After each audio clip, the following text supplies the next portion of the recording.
देखिए, कोई भी राज्य में एक सरकार जब रहती है और किसी पक्ष की रहती है, वो पार्टी तय करती है, फैसला करती है कि किसको मुख्यमंत्री बनाना। इसमें कोई ज़्यादा कुछ हम लोगों ने कोई अर्थ नहीं निकालना चाहिए, क्योंकि कई राज्यों में मुख्यमंत्री बदलते रहते हैं, पार्टी फैसला करती है।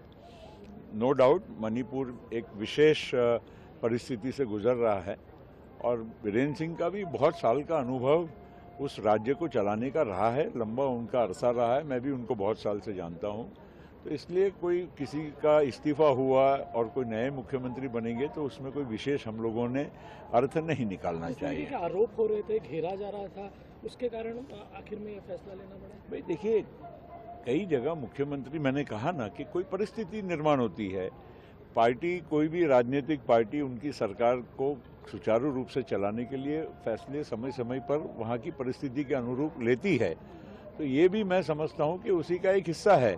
इसमें कोई विशेष, कोई ज़्यादा कुछ उसका और अर्थ निकालना, ये मुझे कोई उचित नहीं लगता है।